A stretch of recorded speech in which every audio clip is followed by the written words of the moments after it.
नमस्कार दोस्तों, रियल बात न्यूज में आपका स्वागत है। मैं हूं अमरेंद्र सिंह। मैं इस समय हूं उत्तर प्रदेश के अमेठी लोकसभा क्षेत्र में, और जहां मैं खड़ा हूं या अमेठी लोकसभा क्षेत्र के अंतर्गत आता है दुर्गापुर बाजार है, बड़ी बाजार है। और आइए यहाँ के लोगों से जानते हैं, यहाँ के दुकानदारों से जानते हैं कि इनका राजनीतिक मन क्या है। इस बार यहाँ से शासन सत्ता को आशीर्वाद मिलने वाला है या विपक्ष की एंट्री होने जा रही है, और कौन बनेगा प्रधानमंत्री। चलिए शुरू करते हैं। हमारे साथ एक अंकल जी हैं, इनका आपका छोटा सा परिचय हमारे चैनल के माध्यम से। तोप सिंह हिटलर भादर।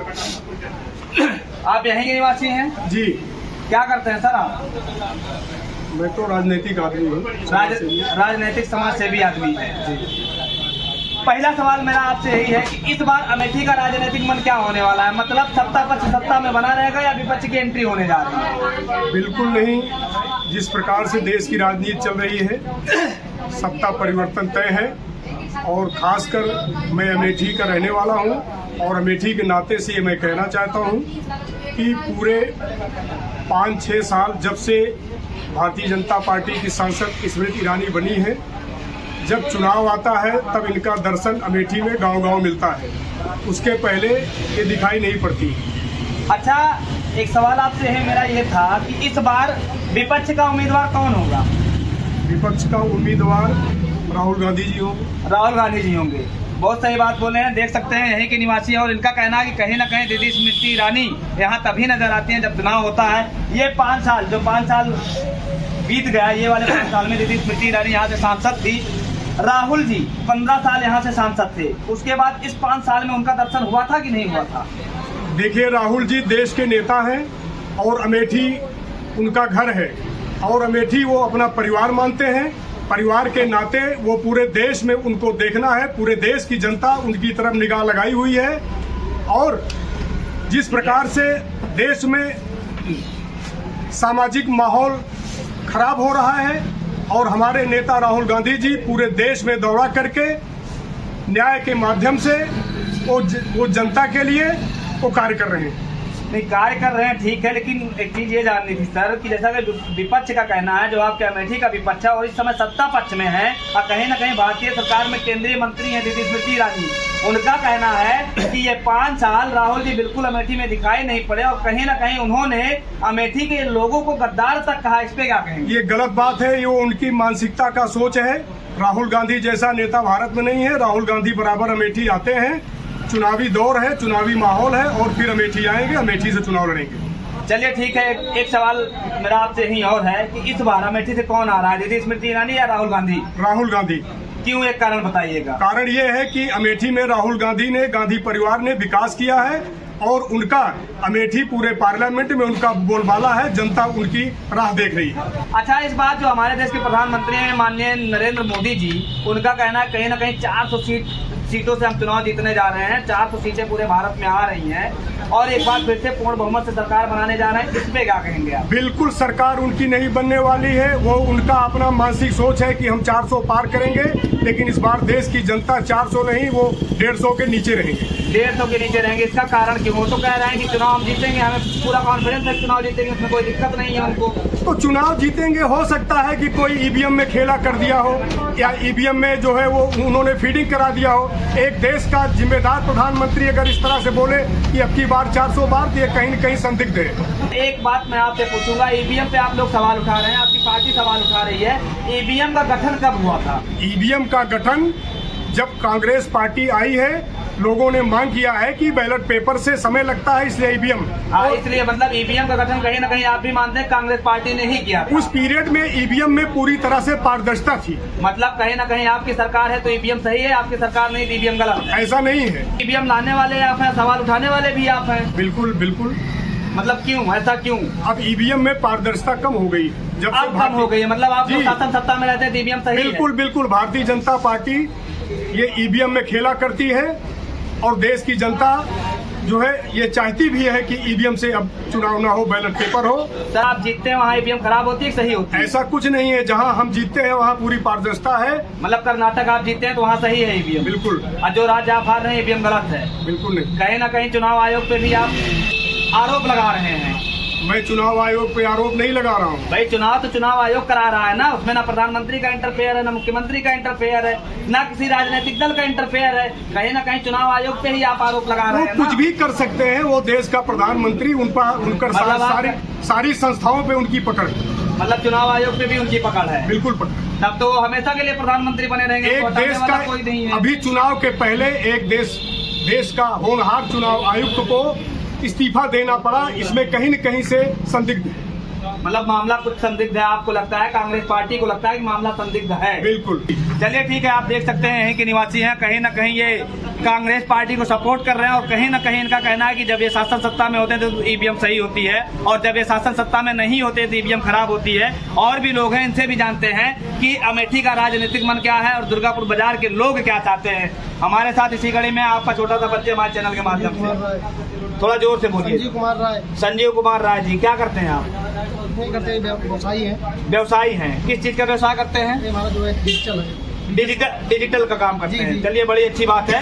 पहला सवाल मेरा यही है कि इस बार अमेठी का राजनीतिक मन क्या होने वाला है? अमेठी का राजनीतिक मन यही है कि दीदी स्मृति ईरानी यहाँ से विजयी होंगी। राहुल जी आ रहे हैं, उससे आप लोगों को डर लगता है कि नहीं? कहाँ राहुल गांधी जी आ रहे हैं? राहुल जी मैदान में आ रहे हैं, इस बार चुनाव लड़ रहे हैं आपके अमेठी से। कौन कह रहा है? राहुल जी खुद कह रहे हैं। कौन कह रहा है? राहुल जी, उनकी पार्टी कह रही है। बताइए, उनकी पार्टी कह रही है। आपके पास कोई आंकड़ा हो तो बताइए। नहीं, हमारे पास कोई आंकड़ा नहीं, उनकी पार्टी वाले कह रहे हैं। अच्छा एक बात बताइए, अगर राहुल जी यहाँ से चुनाव लड़ेंगे तो क्या लगता है कि इस बार वो चुनाव जीतेंगे या दीदी स्मृति ईरानी जो सांसद है वो सांसद में बनी रहेंगे? कहाँ लड़ेंगे? लड़ेंगे नहीं, डर के। आपको लगता है कि वो डर के मारे लड़ेंगे? नहीं लड़ेंगे। कंफर्म है आप लोगों को? बिल्कुल कंफर्म है। आ गए तो क्या कहेंगे? कहाँ आ रहे हैं? आएंगे तो आपकी जो दीदी जी हैं वो मंच से कह रही हैं इस समय कि राहुल जी फिर से आ रहे हैं, 5 साल दिखाई नहीं दिए, कहीं ना कहीं PFI से उनका संबंध है, आतंकी संगठन उनको सहयोग कर रहा है, इसके बारे में क्या कहेंगे? राहुल गांधी जी, ये आपकी दीदी जी कह रही है अमेठी को ठगने आते हैं। ठगने आते हैं। अच्छा एक बात बताइए, आप एक बात बताइए, 15 साल यहाँ से सांसद थे राहुल जी, अब 5 साल दीदी स्मृति ईरानी जी, तो आपको क्या लगता है 15 साल में ज्यादा काम हुआ था या 5 साल में? पहले तो जहाँ तक मैं सही हूँ गलत, 10 साल राहुल गांधी यहाँ सांसद रहे हैं। 15 साल में भैया आप जानकारी बढ़ाइए सर, आप व्यवसायी हैं, उसके साथ साथ जानकारी लीजिए। 1999 में सोनिया जी यहाँ से चुनाव जीती थी, उसके बाद 2004, 2009, 2014 3 चुनाव राहुल गांधी यहाँ से जीते हैं। आपकी जो दीदी जी हैं 2019 में यहाँ से 55,000 वोटों से चुनाव जीत के गई हैं। हाँ, तो दूसरी बार जीतेंगी और क्या? दूसरी बार जीतेंगी। अच्छा ये बताइए, आपकी सरकार में, बीजेपी की सरकार में महंगाई और बेरोजगारी जिसकी बात होती है कि नहीं है? महंगाई तो देखिए, महंगाई जो है कहाँ है कि नहीं है? महंगाई देखिए, महंगाई कुछ नहीं है। मतलब महंगाई नहीं बढ़ी है, चीजें डबल हो गई लेकिन महंगाई नहीं बढ़ी है। हाँ, पैसा भी बढ़ा है, जैसे पहले आप जो पैसा पाते थे लोग, हाँ पैसा, उनका पैसा भी बढ़ा है। चलिए एक सवाल हम आपसे पूछते हैं उत्तर प्रदेश सरकार के बारे में। यहाँ बच्चों के भविष्य के साथ जो खिलवाड़ किया जा रहा है, पेपर पे पेपर लीक हो रहे हैं, उसके बारे में क्या कहेंगे? पेपर जब लीक हुआ तो तत्कालीन मुख्यमंत्री जो है तुरंत संज्ञान में लेते हुए परीक्षा को रद्द किए। इसके पहले पेपर लीक होता था तो नियुक्तियां हो जाती थी। जैसे कि कब पेपर लीक हुआ था सर? आपकी सरकार में आप देखिए, आप ना आंकड़े को उठा के देखिए, आप देख सकते हैं यहीं के कहीं ना कहीं भाजपा के समर्थक हैं और इनका कहना है कि इसके पहले जो सरकारें होती थी, अगर पेपर लीक भी होता था तो नियुक्तियां कर दी जाती थी, लेकिन इस सरकार में पेपर लीक हुआ, कार्रवाई हो रही है। चलिए और भी कुछ लोग हैं, इनसे जानते हैं। क्या आपका छोटा सा बच्चा हमारे चैनल के माध्यम से, जोर से बोलिए थोड़ा। नरेंद्र शर्मा खाना। नरेंद्र शर्मा, क्या करते हैं आप? मेरी दुकान है, दुकान चलाते हैं। पहला सवाल मेरा आपसे वही है कि इस बार अमेठी का राजनीतिक मन क्या है? दीदी स्मृति ईरानी, क्यों? एक कारण बताइए। मतलब आप मानते लोकसभा का है, मोदी जी प्रधानमंत्री हैं, जितना कुछ कहा, चाहे वो सत्ता रहा हो, चाहे राम मंदिर रहा हो, चाहे CA रहा हो, जितना कुछ रहा हो, मतलब भरपूर वादा अपना पूरा किया। मतलब आपका मानना है कि प्रधानमंत्री ने जो कहा वो वादा पूरा किया। अच्छा चलिए एक सवाल इसी पे हमारा और है कि बेरोजगारी, महंगाई इस सरकार में बढ़ी है कि नहीं बढ़ी है? देखिए, अगर आपकी सुविधा अच्छी नहीं, आपकी सुविधा अच्छी चाहिए, महंगाई आपको लगेगी, सीधी सी बात है। सुविधा आपको अच्छी चाहिए और उसके बाद पता चल रहा है कि आप महंगाई से गुजर रहे हैं। मतलब आप मानते हैं कि कहीं ना कहीं अगर आपको सुविधा मिल रही है तो महंगाई बढ़ना लाजमी है? भैया अगर आपको सुविधा अच्छी चाहिए, सीधी सी बात है, पैसा तो खर्च करना पड़ेगा ना। अच्छा, विपक्ष जो आरोप लगा रहा है कि यह सरकार EVM का दुरुपयोग कर रही है, सरकारी एजेंसियों का दुरुपयोग कर रही है, उसके बारे में क्या कहेंगे? चुनाव आयोग ने 2 दिन पूरा समय दिया था विपक्ष को। अगर आपको ऐसा लगता है कि ईवीएम हैक हो सकती है तो आप ईवीएम हैक करके सही दूसरे समय है आपका, ये लोग कर नहीं पाए तो बोले ना। मतलब ये देख सकते हैं यहीं के निवासी हैं और कहीं ना कहीं व्यवसायी हैं, छोटा सा अपना सैलून चलाते हैं और इनका कहना है कि जब चुनाव आयोग ने, माननीय चुनाव आयोग ने समय दिया था सभी राजनीतिक पार्टियों को कि आप अगर आपको लगता है कि ईवीएम हैक हो सकता है तो आप हैक करके दिखाइए, और उस समय सारी पार्टियां मैदान छोड़कर भाग गई। जब आप ईवीएम हैक करके नहीं दिखा पाए तो ईवीएम के बारे में सवाल मत करिए। चलिए एक सवाल आपसे मेरा और है कि सरकारी एजेंसियों का दुरुपयोग इस सरकार में किया जा रहा है कि नहीं? ईडी सीबीआई का दुरुपयोग किया जा रहा है कि नहीं? सरकार के अधीन नहीं रहती है, केंद्र सरकार के अधीन ही होती है ईडी सर, अधीन नहीं रहती है। मतलब केंद्र सरकार के अंतर्गत काम करती है। मिल मिला के काम हाँ, मतलब मालिक केंद्र सरकार, ऐसा कुछ मतलब प्रधानमंत्री होता नहीं है। कर सकते हैं। कुल मिला के आप कहते हैं कि मतलब ईडी और सीबीआई स्वतंत्र हैं। अच्छा ये बताइए, विपक्ष का कहना है कि चुनाव के समय पे ही क्यों नेताओं पे कार्रवाई होती है और उनके बड़े बड़े नेता, राहुल जी का कहना है कि हमारे टीम के दो ओपनर, आप ऐसे समझिए, उनका कहना है कि हमारे टीम के दो ओपनर अरविंद केजरीवाल और झारखंड के मुख्यमंत्री, उनको जेल में डाला जाता है क्योंकि कहीं ना कहीं भाजपा को डर है कि इस बार अगर ये लोग बाहर रहेंगे तो आप पूर्णतः जो 400 का सपना है 400 सीटों पे चुनाव हार रहे हैं, इसके बारे में ऐसा कुछ नहीं, कोई डर नहीं है। पिछली बार 2019 में बीजेपी 303 सीट जीती थी, इस बार 350 प्लस जाएगी।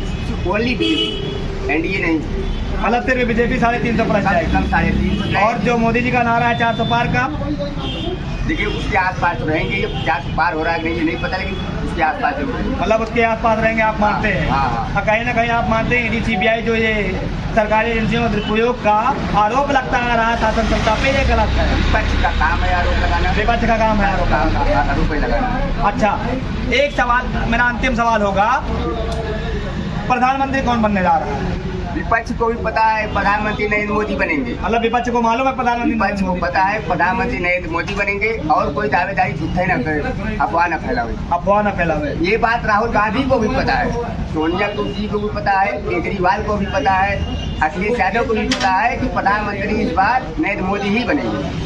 देख सकते हैं जैसा कि यहीं के निवासी हैं और कहीं ना कहीं छोटे व्यवसायी हैं, और इनका मानना है कि कहीं ना कहीं विपक्ष को भी पता है कि इस बार फिर से प्रधानमंत्री, जो हमारे देश के प्रधानमंत्री हैं श्री नरेंद्र मोदी, वो फिर से प्रधानमंत्री बनने जा रहे हैं। हमारे साथ समय देने के लिए धन्यवाद।